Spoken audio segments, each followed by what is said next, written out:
And welcome everyone to the Sports Corner on 90.3 WMSC Upper Montclair. Today is Thursday, November 6th, and we have a lot to talk about in the sports world. Sebastian Stratton, joined by Jeremy Rodriguez and James Gregg, and a special ADJ in the house. Welcome to the show. Why doesn't everyone introduce themselves? Thank you for coming on the show, Brittany. We are happy to have you because we do have a lot to talk about. And then Jeremy and James, I know we have a lot of opinions there because we have to digest everything that just happened in Major League Baseball with the World Series concluding. But before we get into any of that and much more, how are we doing today, fellas? I'm doing all right. Doing pretty good.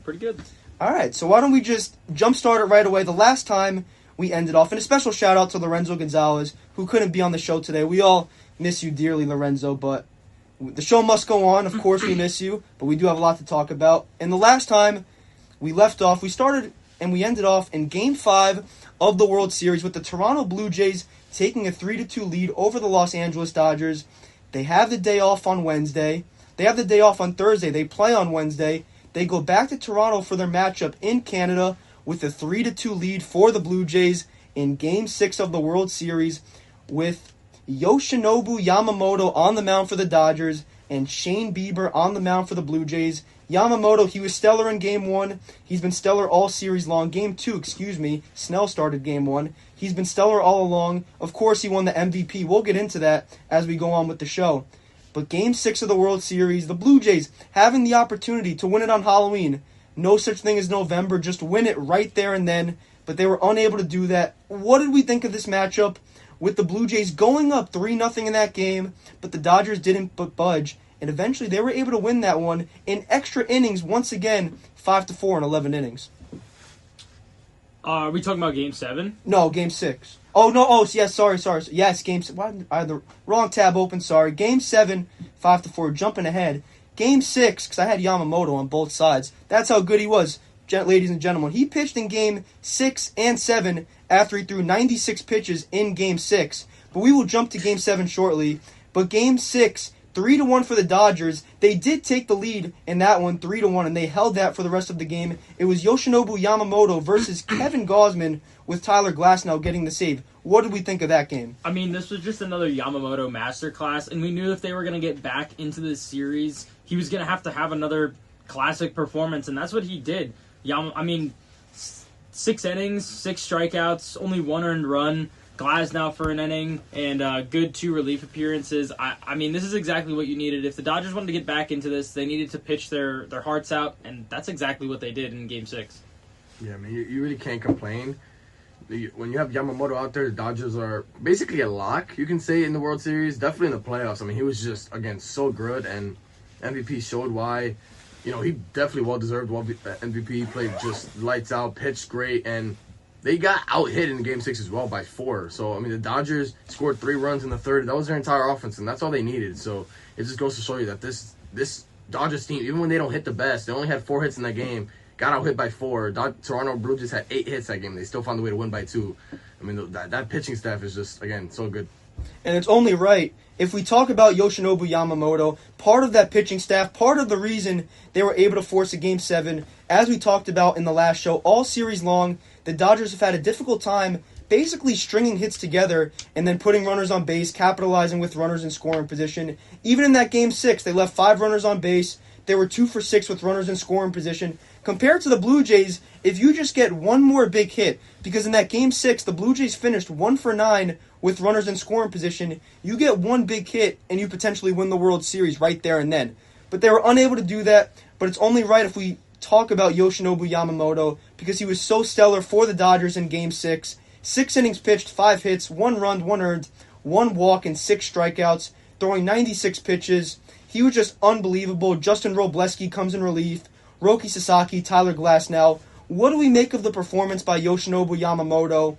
And for this Blue Jays lineup, what really went wrong? Because for Gausman, he pitched well as well. He went 6 innings, struck out 8. Yes, he gave up 3 earned runs, but for a Blue Jays offense that has been so good all series long and throughout the playoffs in terms of capitalizing with runners in scoring position, they were unable to do that on that Friday night.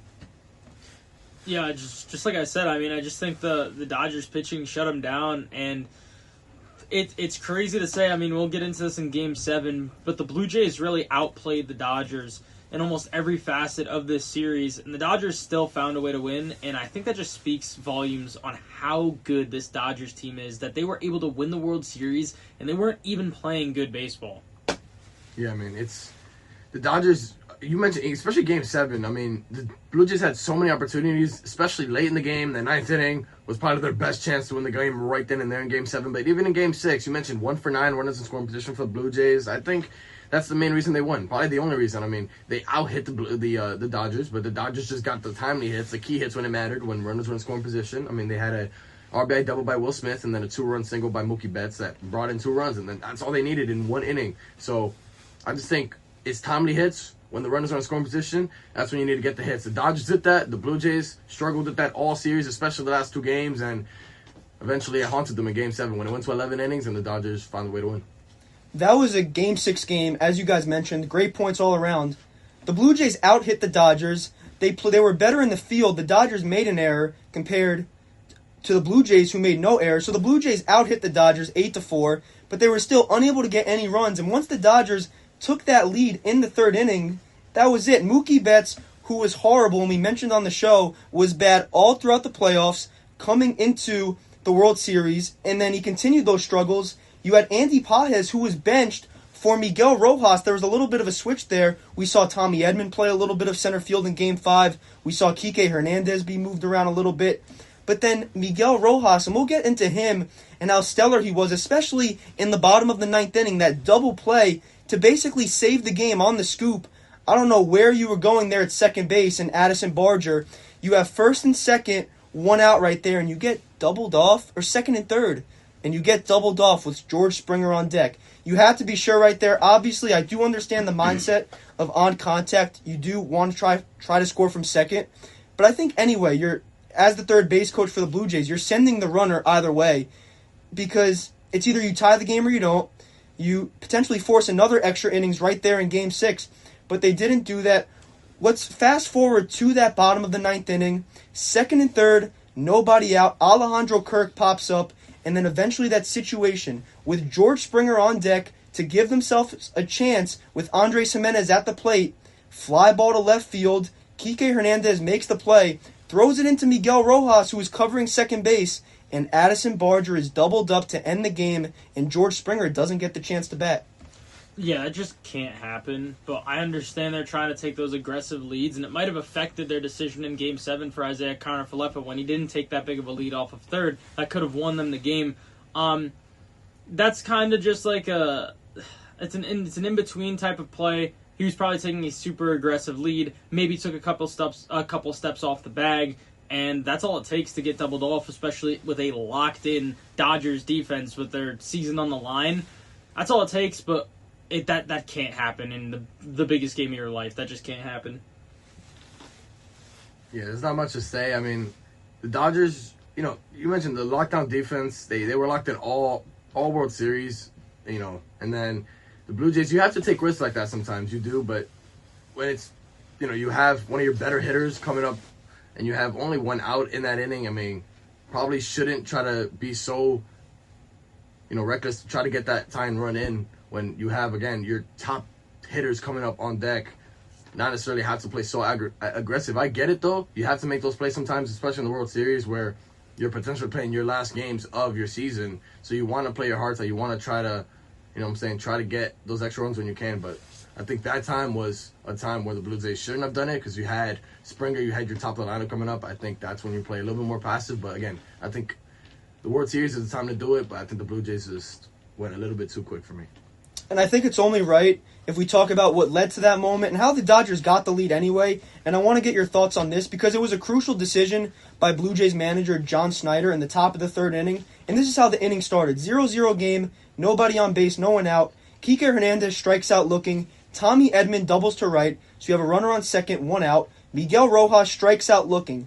And then with 2 outs and no one on base, after Kevin Gausman strikes out Shohei Ohtani in the 1st inning, John Schneider makes the decision to not even pitch around Shohei Ohtani, but to put him on base right away and intentionally walk him.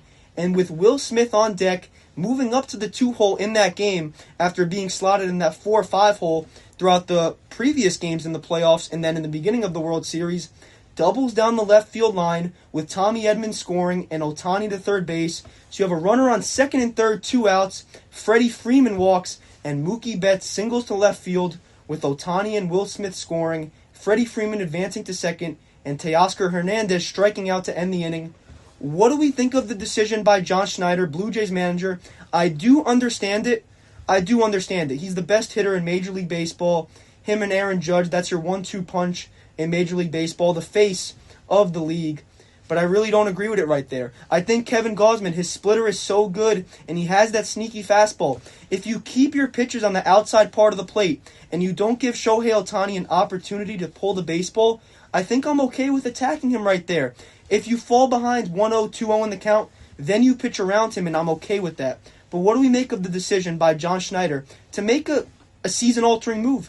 I mean, I understand why you'd want to walk Shohei, and it's worked a lot of times in the playoffs and in the past for him, walking their best guy. That's one of his things that he's known for. Did it to Judge almost every single time we matched up with them, every single time the Yankees matched up with them during the regular season. But after a certain amount of times doing that, it's just not going to work with a team and a lineup that is as good as the Dodgers. It might work a few times. It's not going to work every time. The Dodgers have arguably one of the best offenses in the league. So if you walk Ohtani, it doesn't get a whole lot easier with guys like Mookie Betts, Freddie Freeman, Will Smith right behind him. They're eventually going to make you pay, and they made him pay for that decision.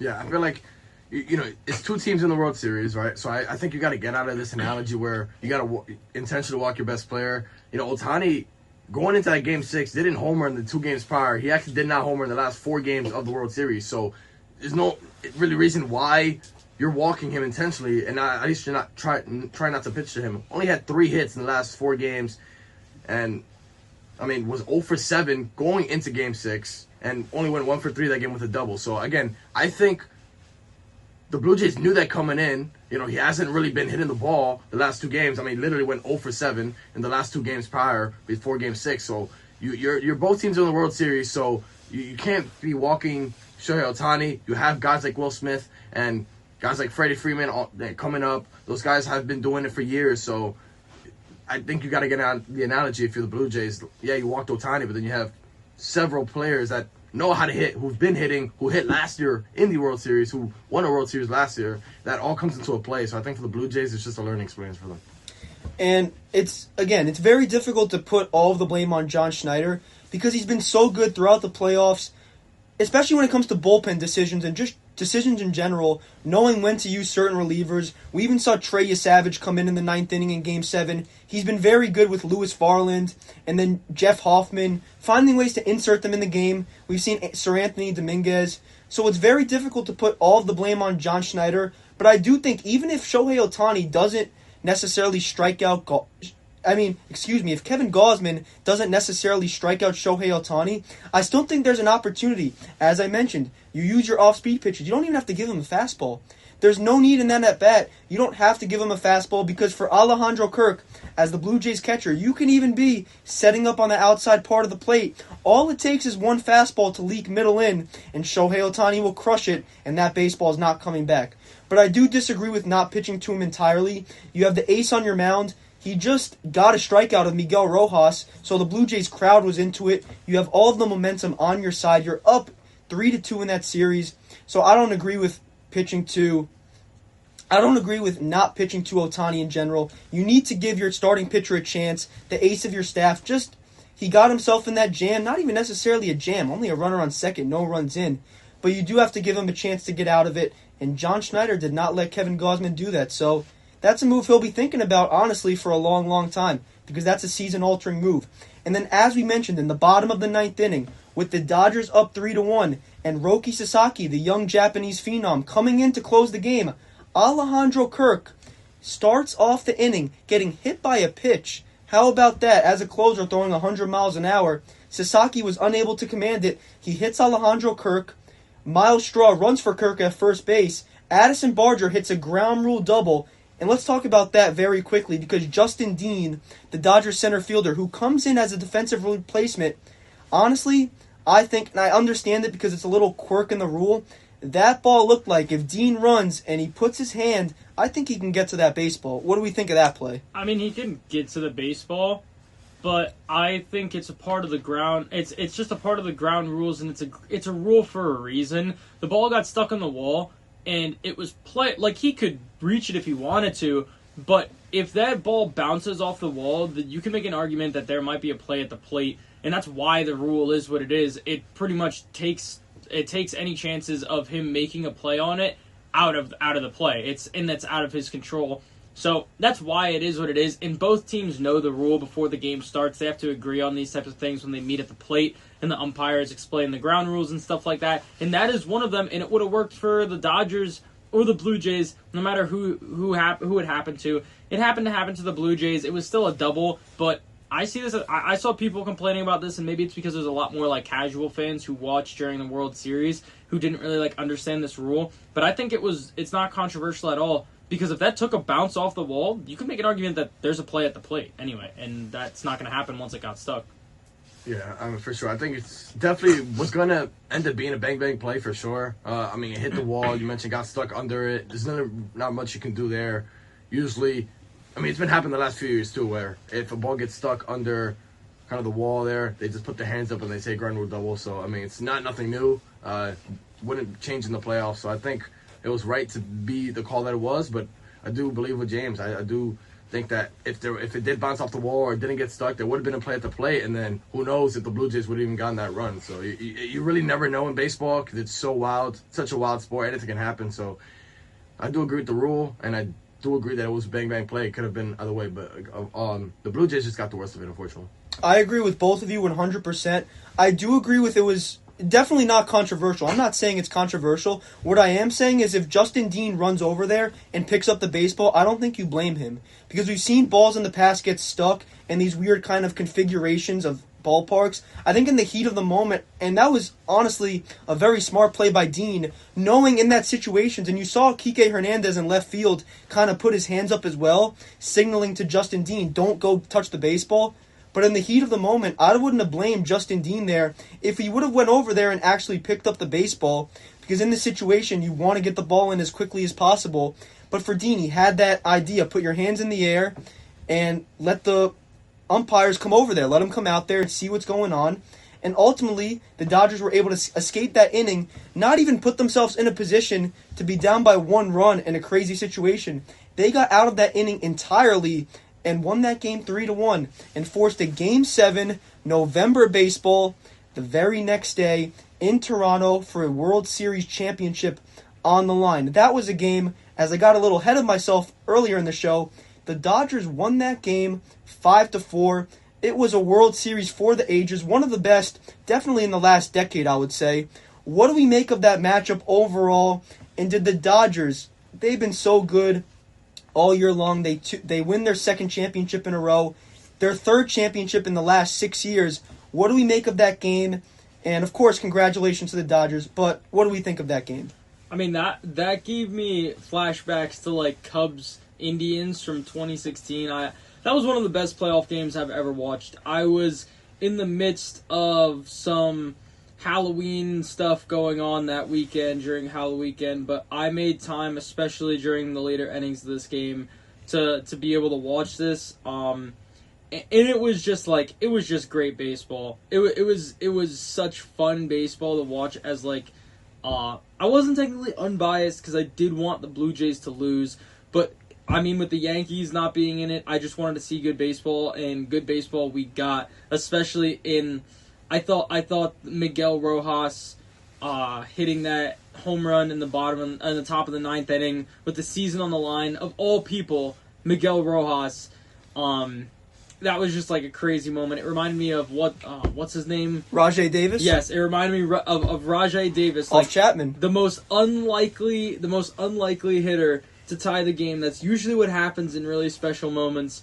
And Miguel Rojas came through. Earlier in the day, I was criticizing him for being in the lineup, and then that happened, and I was like, well, I guess Dave Roberts knows. I mean, that's why he gets paid to do it. So that was a really special moment. I thought this game had everything, and even it just proved, even with the Blue Jays playing at their best, the Dodgers can still beat them even if the Dodgers aren't playing at their best. And it just really showed, this series in a nutshell showed how good the Dodgers are, and it's not because they played well, it's actually because they played bad. That's what I think.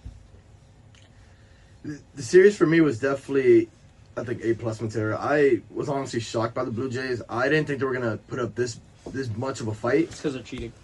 Well, listen, I think the Dodgers are a really great team. I honestly thought they were going to fly by this series. The Blue Jays really shocked, not only me, but I'm pretty sure a lot of people around the world as well. Just, I mean, to be able to take 3 games and to stay in these games, you know, they definitely outplay the Dodgers. You can say all World Series, if not majority or more than half of these World Series games. So they've really, really made a face for their franchise. Definitely a team that's everyone's going to have to watch the next few years. But the series as a whole, I mean, the Dodgers are just showing that maybe a dynasty's forming a little bit here. Maybe can win one more next year. Definitely have the talent to do it. I mean, Ohtani, you have Yamamoto, you have Sasaki. You have so many different guys who can go out there and give you complete games, can give you just an absolute shells on the mound. I mean, even Glasnow, who pitched really well, just have so many guys. I mean, Miguel Rojas kind of reminded me of Tommy Edman last year. I mean, just guys who stepped up and unusual guys that you wouldn't think stepped up. Tommy Edman struggled this year. Miguel Rojas in big key play hit that game-tying home run. The Dodgers, sealed it. So I think the series was A+ for me. Obviously, it didn't happen, but if it did, for the Toronto Blue Jays, does Trey Savage win the MVP, or does it go to Guerrero? I mean, you could give it to either or, and that's a problem that the Blue Jays wish they had, trying to figure out who gets the World Series MVP. I want to say like it would probably have to go to Vlad. I mean, he had ridiculous stats all postseason and didn't slow down on the biggest stage. If anything, got even better. Savage was also fantastic. He was phenomenal. Yeah, I think it probably would have gone to Vlad just because he's pretty much willed the Blue Jays to this spot. Yeah, I do think it goes to Vlad as well. I mean, you look at what he's done in the postseason. He's had a hit in every single postseason game this year, besides 2 games in Seattle. So I mean, I think you have to give it to Vlad. I mean, he had just a tremendous postseason. Didn't really do too much in the regular season. Only had 23 home runs, hit 292. You can say it was a down year. I mean, he played 156 games, so only 3 less than last year, and definitely had a little bit of a down year when it comes to his power. Had 30 home runs last year, dropped down to 23 this year, but he definitely got all that power back in the postseason. I mean, extreme stats: 1.289 OPS, 397 batting average. I mean, the stat speaks for itself. I think it does go to Vladdy, but I wouldn't be surprised if the rookie of Savage gets it. I mean, what he did with the Dodgers, 7 innings, 12 Ks. And even what he did with the postseason with the Yankees, his first ever start in the postseason, I mean, you can argue him as well, but I think it goes to Vladdy. I think definitely if he gets out of that top of the 11th, and if he closes the game in general and doesn't give up that home run, there's a chance he gets it. But not that I would have been fine, because I could care less about the Blue Jays in terms of their winnings. But I don't think it could go wrong either way if you give it to Vladdy or if you just keep it with Trey Savage. But let's jump all the way to that top of the 9th inning with the Toronto Blue Jays up 4-3 with your closer coming in the game, Jeff Hoffman, who, by the way, I don't really think he's that good of a closer. No, I really don't. I don't think he's that good. I can name, I think, 10 closers right now that are better. I never liked his stuff. I thought during the division series when he came in versus the Yankees, he struggled a little bit with command. So, I don't know. Not that I was necessarily wanted Trey Savage to come back out for the 11th, but I don't think I would have disagreed with it. But Jeff Hoffman, he's your closer. He has to finish the game right there. But painting the picture, with the Blue Jays up 4-3 in the top of the 9th inning, Miles Straw comes in the game as a defensive replacement in left field.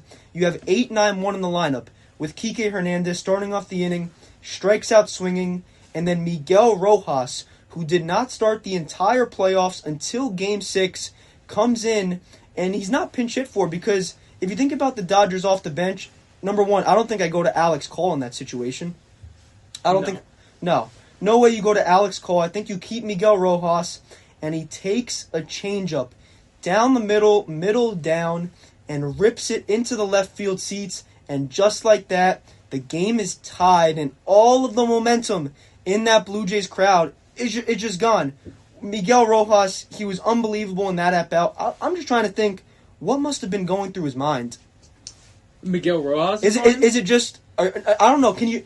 Well, Ohtani was guaranteed an at-bat either way. Are you just thinking go yard? I don't think you're thinking that, but... I think he's thinking... I mean, Hoffman, as a lot of guys are now, I think after this season, the splitter will undoubtedly be the most pitch worked on for every team's pitching staff going into next season, especially because of how much teams struggle against it. Like, the best offenses in the league struggled against the splitter so much. So I think a lot of people are going to be developing that. But that was a big part of Hoffman's game, his splitter. And this Dodgers team has seen nonstop splitters the whole time and changeups. I just think he was sitting on off speed. And I think he was just trying to hit it hard. Off the bat, it really looked like a line drive. It didn't look like a tank. But yeah, I think he was just trying to hit the ball hard somewhere. And then he just got some air under it, and it happened to go out. Yeah, I mean, I don't think he's hitting. I don't think he's going home run. I mean, Miguel Rojas is not really a home run hitter. He hasn't been his whole career, but I think Miguel Rojas, he's a veteran, so I think he knew what he wanted to do going into that at bat. You know, top of the ninth there, so Dodgers are down by 1. You just want to get on base. I think that was Miguel Rojas' memo there. A veteran. I think he knows he just needs to put the ball in play somewhere. Good things happen, or walk. We all know how Jeff Hoffman, you mentioned how he struggles with command a lot. So I think his memo was just to get on base. He did get on base. He went through all 4 bases, got a home run. So he did himself, but I think his memo was to just hit the ball hard, like James mentioned, and give Ohtani, give Will Smith a shot. But he decided to take it his own way and hit a home run to tie the game. So. And I think the good thing with Shohei Ohtani definitely guaranteed another at-bat. I think it's more difficult for Rojas to sit on the fastball because I think everything is positioned as a fastball, but Jeff Hoffman, a reason why he struggles with his command of that fastball is it does move a lot. It's more of a sinker, two-seamer kind of pitch. So I think for Miguel Rojas, if you sit on a splitter and it hangs up just a little bit, we saw Max Muncy do it to Trey Savage. So I think on the other hand, for a righty pitcher, and it's not an easy matchup, of course, that lefty, if it were a lefty hitter, would it have been easier? I don't know, but Miguel Rojas had a game plan going into that at-bat, sit on the splitter, and he was able to crush it. And that tied the game 4-4 in the top of the 9th inning. And then the merry-go-round goes on, bottom of the 9th. Nothing happens because that was a crazy inning as well, with Guerrero starting off, flies out to center, Bichette single, Barger walk, Kirk hit by a pitch. And then that whole play in general with Andy Pages coming in as a defensive replacement in the bottom of the 9th inning. Dalton Varsho, first of all you have one job right there. Hit the ball in the air and the game is most likely over with a plus runner in Isaiah Kiner-Falefa at third base. But he ground the ball to Miguel Rojas, and I know I can't necessarily show you guys because we're on radio, of course, but that was a ground ball hit to second base by Dalton Varsho. And Miguel Rojas on the backhand, falling backwards, had to regain his balance, makes a throw to home, and Isaiah Kiner-Falefa is out. And that's where the controversy starts, because people are saying Kiner-Falefa did not take a big enough lead and secondary lead at third base. Listen, I'm no stranger to having Isaiah Kiner-Falefa lose me baseball games, and so that doesn't shock me, but I don't, listen, as much as I want to throw IKF under the bus here, I think there's a valid point. You have to be aggressive, but at the same time, you can't get doubled up there. So he should have been able to make it regardless, especially with Miguel Rojas lost his balance. If there is any sort of secondary there, he's in safely, like almost automatically. And also, it was even closer because Will Smith's foot came up off the plate, so it needed to go to review. So there was an ample amount of time to get in there, but IKF couldn't do it, and that's what IKF does. Well, I'll say, do you think, because there was an episode on Sports Science, I don't know if you guys have watched that, where they show different types of sports and they use physics to determine what makes the most sense in certain situations. And it's not controversial, it's factually true. If you run through the base as opposed to sliding, you get there in a quicker amount of time. Do we believe Kiner-Falefa should have just ran straight through home on a force play there? I don't know. That's like a tough one, because while you do go, I don't know, because sometimes it's about avoiding like a tag or something like that, because you never know, it could have been a wild throw. Sliding, I feel like, is also safer, but at that point you're not really thinking about safety. I can't remember. Did he go feet first or head first? Feet first. Feet first, yes. I would have gone head first. I think that's the only thing I would have changed. I think I would have slid head first. It just gives you more options. It's harder to place your feet. It's easier to swim with like your hands or something like that. But I think what he really should have done is taken a better lead. Yeah. It was definitely could have. I mean, again, that play was like bang bang. It was maybe maybe 1 or 2 seconds where, Isaiah Kiner-Falefa could have just got to home plate a second before Will Smith put that foot down, because it did come off the bag at first when he first caught it. So I think IKF definitely could have taken a better lead. I think sliding wise, he definitely shouldn't have slid feet first. I think that takes some momentum away, because you're running full speed and then you're trying to slide feet first properly to at least get to the bag. So I think either follow James' path and go face first, or just run to the bag there, because Will Smith was also on the far end of the bag. He wasn't necessarily right in the middle of the play. He was more so on the right side, kind of up a little bit. So I think if you run through and you run into him, so be it. But I think you don't go for safety there. I think you run through the bag. I don't think you slide there. That's my point of view. I just think, I think sliding does take a little bit momentum away, especially if you're running full speed and then you have to slide. It's never as quick as running. So I think for IKF, if he ran there, the play could have been even closer. So do I think he gets there either way? No. Definitely if Will Smith's foot doesn't get off the bag at all, I think he's out no matter what. But I do think it's going to be even closer. Not even necessarily a better lead, because, and with the coaching staff in the post-game interview by IKF, he said it was given to him by the dugout to stay closer to third base. So I don't necessarily blame IKF for that play. He ran as fast as he could to home. He was out. Ernie Clement comes up the next play, hits on a first pitch curveball down in the zone. He was ready to crush. Deep fly ball to left center. Andy Pages makes the play of his life as a defensive replacement in the bottom of the 10th inning to save the season, colliding with Kike Hernandez in left field. But for IKF, if he just, not even, as I said, not necessarily a better lead, but if he takes a better secondary and gets off third base a little more, I think he puts himself in a better position to go into home and not necessarily go and just run straight through. He could have went head first, feet first, and he would have been safe.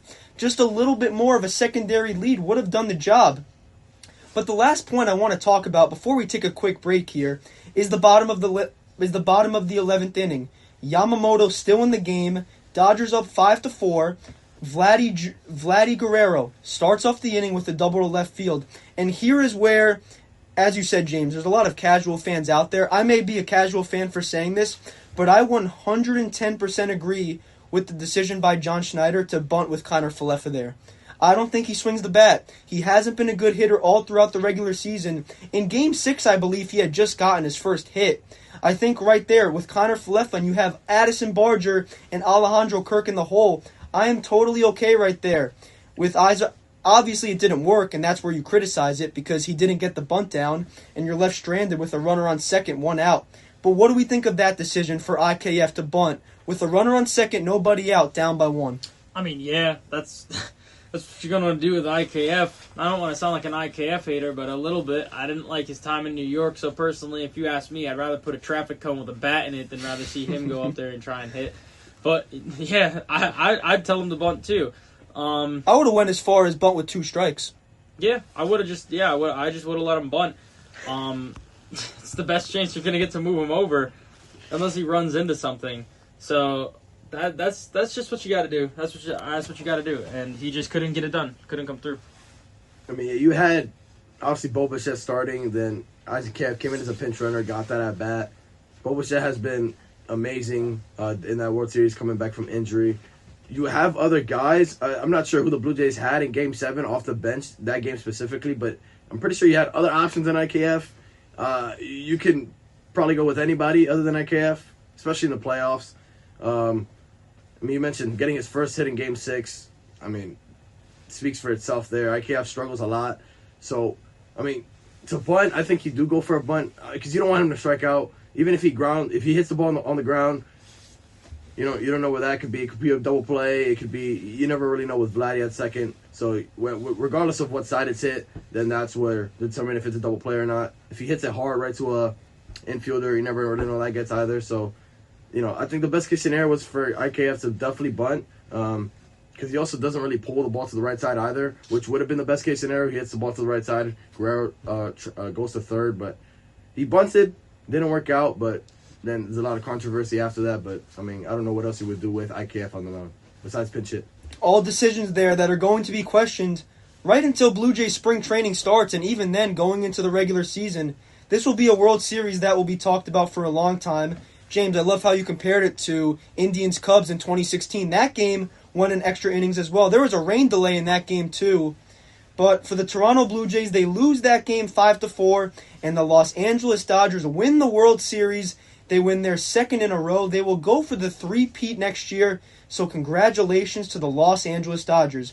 But we are going to take a quick break here on the Sports Corner. You are listening to 90.3 WMSC Upper Montclair, and when we return, we will highlight the top moves just recently made at the NFL trade deadline, so stay tuned for more in a little bit.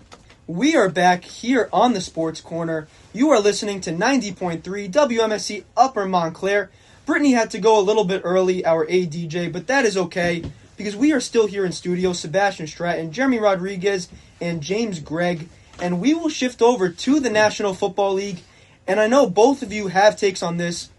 James, correct me if I'm wrong, Jets, right? Or are you Giants? No, I do follow the Giants. Giants. Why did I think Jets? Maybe because Jeremy's here. Because I know Jeremy... Well, we have both of the New York teams here today, because obviously there were a lot of moves in the trade deadline. Not a lot for the Giants. I think both Steelers general manager Omar Khan and Giants general manager Joe Shane, they were both sleeping. I don't know what was going on there.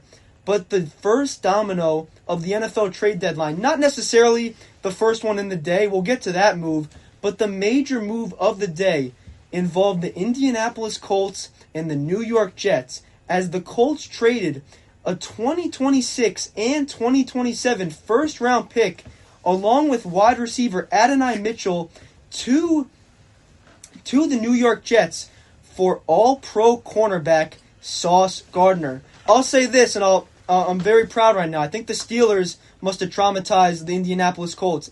Maybe they got scared that 41-year-old Aaron Rodgers did bad things to their cornerbacks. But Jeremy, I know you have a lot of thoughts on this. What do you think of the move?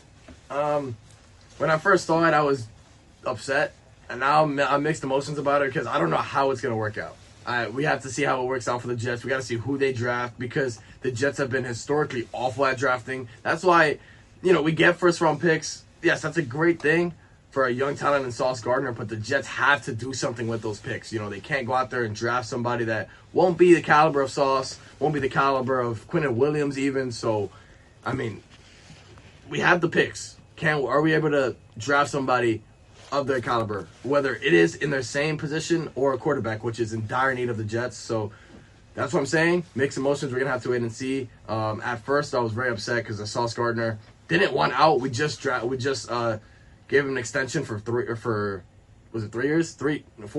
$30 million per year. So I don't really see a point why we traded him. Nobody knows why. You extend him literally before the season started. To trade him 8 weeks in doesn't make sense to me. They ain't trade Quinnen Williams also, which we'll get into, but Sauce Gardner for sure. You sign him to an extension, you trade him. That's what got me more upset than the actual trade itself. But trade itself, we're waiting to see if it works.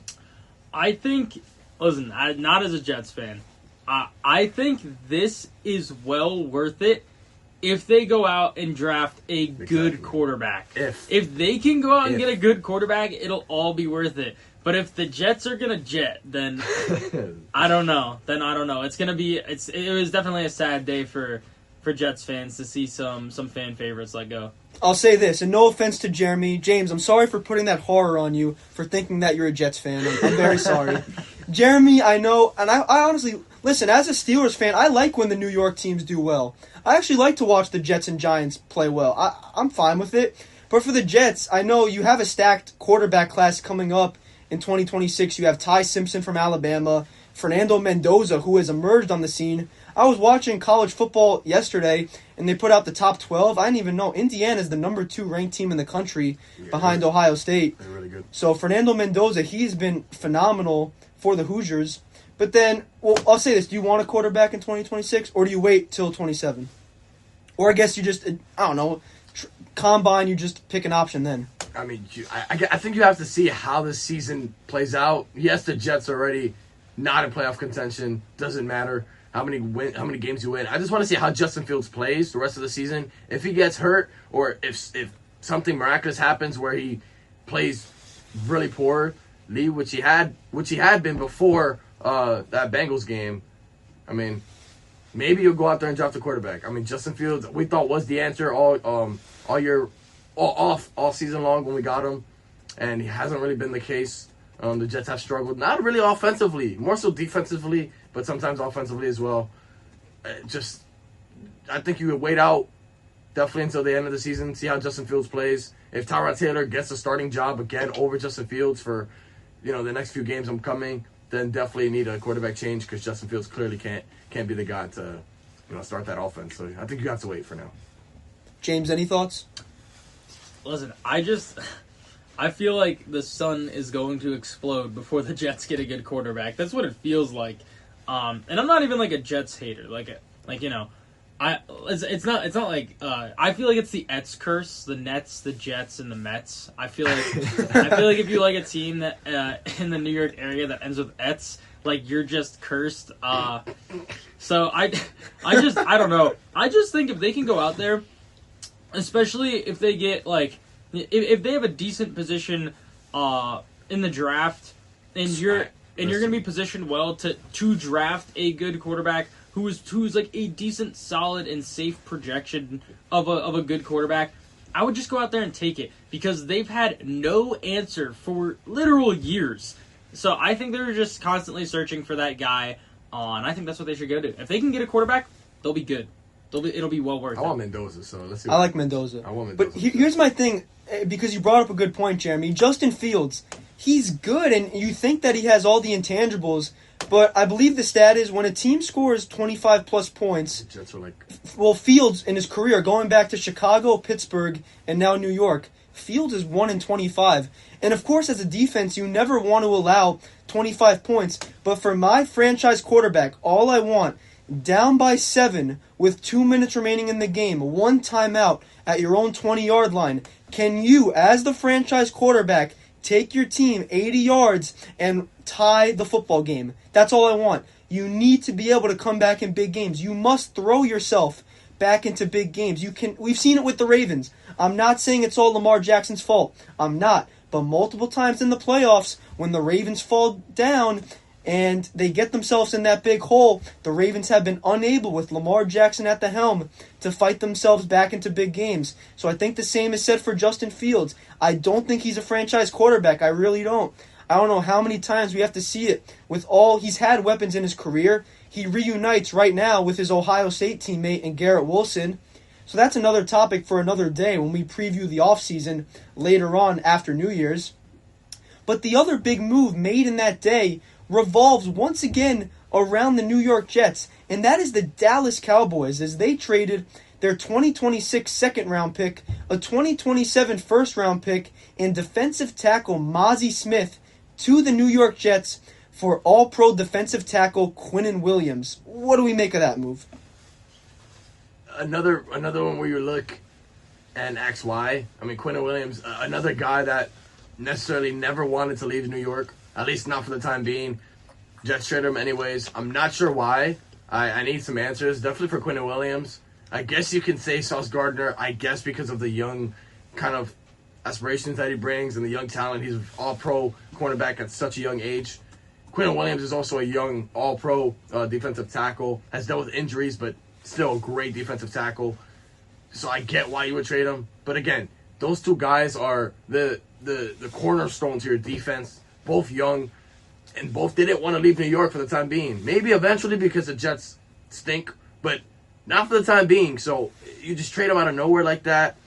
Breece Hall even wants out now. He didn't get traded, but now he's going to be unhappy for the rest of the season. That's going to create even more chaos in the locker room. the Jets, I'm telling you, they just make moves, I feel like, at bad times. And I think that's why Brees Hall was more upset than Quinton Williams and Sauce Gardner. I mean, Sauce Gardner shouldn't be upset at all. He literally went to a team that's 7-2 now. Quinton Williams went to a team that's contending in the NFC. It's going to be tough. With the NFC, a lot of talent there, but I think the Jets are just making moves at the wrong time, in my opinion. Or at least making moves and not informing the two players. I think it was just Sauce Gardner, Quinton Williams. They saw a move. They saw a move they liked, and they just did it. They didn't really inform anybody, and now Brees Hall's upset, and that creates more unnecessary kind of bad vibes in the locker room. And the Jets don't need that. They're already bad vibes enough. 1-8 now, so. Or 1-7. I'm cool with Brees Hall being sad for fantasy football sakes. I've had Isaiah Davis stashed on my bench in 3 different leagues for about 4 weeks now because I don't know. I won't get into my fantasy football agenda right now, but I've been stashing handcuffs all year long. Not obviously, I don't want a star running back to get hurt, but I'm cool with Brees Hall being sad. I'm cool. I think, kind of like Jeremy said, I feel like team chemistry is probably out the window right now. It's at negative 50. Because especially a guy like Sauce, who you would almost think, like especially as a fan, you'd think he'd be one of the almost untouchable guys. You know, he's one of the people, surprisingly, who had interest in sticking around. He wanted to stay in New York. He was passionate about turning the franchise around. And to have a guy who you sign, when you sign somebody and extend somebody like that, it's showing like you put your faith into them. And a guy who has also put his faith back into the team to just turn around and be like, yeah, we don't really want you anymore. We're gonna move a different route. It's tough. Like it's tough because whenever anybody gets traded, sports is a business. So like. It's not personal like that, but it's easy to take it personally like that. So when a guy like Sauce gets traded, it makes it seem like almost anybody can be moved at any time. And I'm sure that's creating a lot of discourse in that locker room right now. And that's the crazy thing, because at the end of the day, the NFL is a business, and things need to happen for teams to put themselves in the best position. I do like the draft capital, and it's definitely not a bad move, especially with Sauce, because you get 2 first-round picks. But then you have Aaron Glenn at the helm as your head coach. Sauce Gardner is supposed to be the prized possession of your defense, the leader for the next decade. But he gets traded, so work needs to be done there, especially in the cornerback room.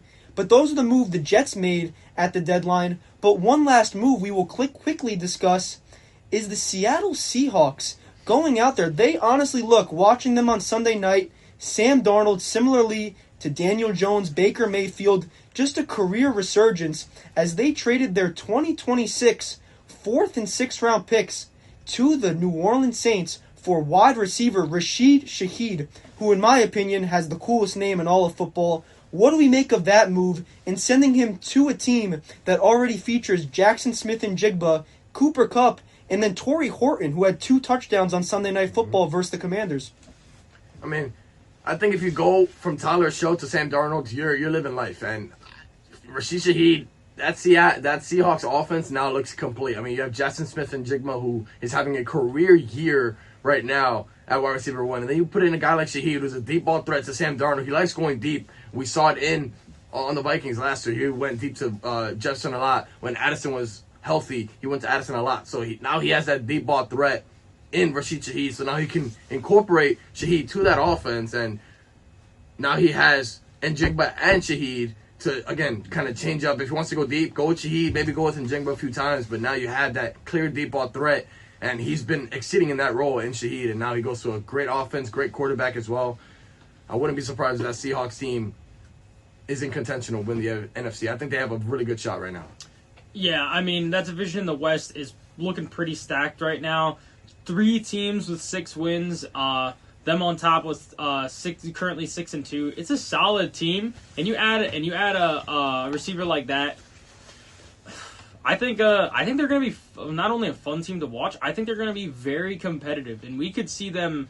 They could be a team that rises up to be one of the most competitive teams over the next few weeks. We're going to see how it all plays out, but I think it's going to make them pretty scary. Yeah, I'm excited.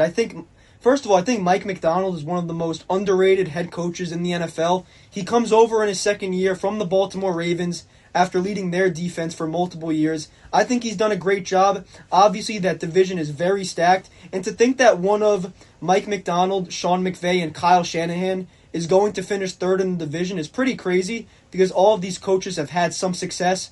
Obviously, McVay has won a Super Bowl, Shanahan has been to 2, and then McDonald is just putting his foot in the door in terms of winning big games. But that is going to do it here on the Sports Corner today. You have been listening to 90.3 WMSC Upper Montclair. From Sebastian Stratton, Jeremy Rodriguez, and James Gregg, have a great day, everyone, and we will see you next week.